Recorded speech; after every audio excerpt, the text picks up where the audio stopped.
Good morning po, mga malengke kami ngayon. Happy Sunday everyone.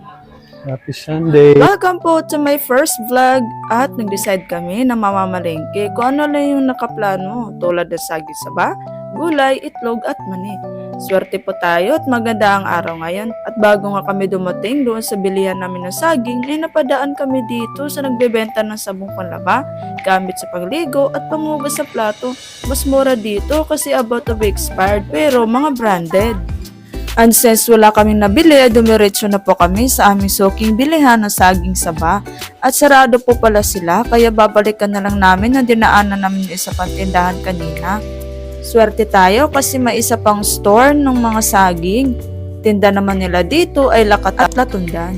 Usually, pag ang saging nila ay nakadisplay sa loob ng kanilang tindahan, na hindi po kami bumibili kasi medyo pricey pa po siya. Pero pag ang saging nila ay nakalagay na sa gilid ng kalsada, yan po papunta na sa pagka-overripe, ay medyo mura na po ito. Mga tig 30 pesos na lang po ang per kilo. Far more cheaper than rice. Ang presyohan po kasi maabot na 80 to 120 per kilo ang lakatan at 60 to 90 naman sa latundan pag bago pa lang.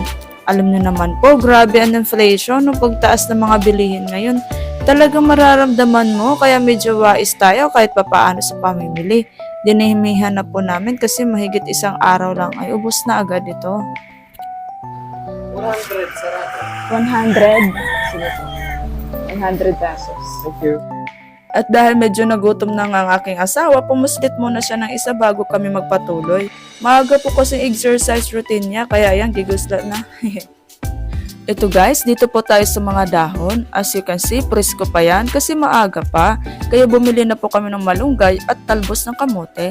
Usually, ito po yung halos araw-araw namin binibili dito sa aming palengke. Kasi nabili na po kami ng kalabasa, upo, sayote at condiments ng maramihan na umaabot na isa hanggang 2 linggo bilang staple food namin sa Divisoria. Ito po ang aming all-time favorite na ulam, ang laing. Iba po talaga ang timpla nila dito guys. Talagang lutong bahay. Kaya mapapawaw ka talaga sa sarap. Makabili na nga. Dati po itong 20 pesos per balot pero ngayon ay 25 pesos na rin. Ito po ang aming most wanted na jeep na aming inaabangan every Sunday. Ang nagbibinta ng itlog na wholesale. Sila po ang distributor dito sa aming lugar at medyo mura siya na isang kembot at 2 tumbling kaysa sa mga retail store. Kaya dito po kami bumibili. Ang XL size po nila ay 250 pesos. 230 naman ang medium at 220 naman ang small per tray. At medium ang napili namin, tamang sukat lang. Gusto kasi ito ng mga bata. So yun kuya, medium, isang tray. At heto na nga, napabili din ng asawa ko ng mani. Ate, pabiling ano? Mani. Yun o.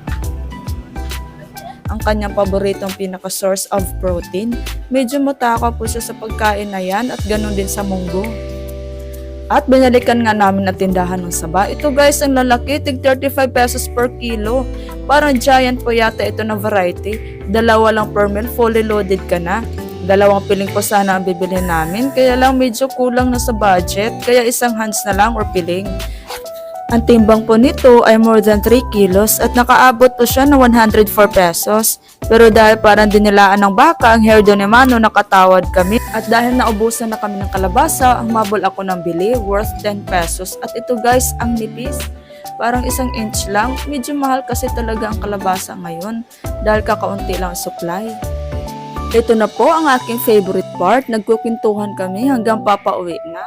At kung ano-ano na lang aming napapag-usapan na nakakatuwa. Heto na nga at nakarating na kami sa bahay pero malayo pa lang kami ay naririnig na namin umiiyak aming bunso. Naku, may gera na naman sila at dahil bukas ang barangay, ang dami nitong reklamo ngayon. At hindi talaga ako nagkamali. Yan, lumabas na rin ang salary ng aming panganay. Yan lang po guys. Thank you for watching. See you on my next vlog. Bye-bye.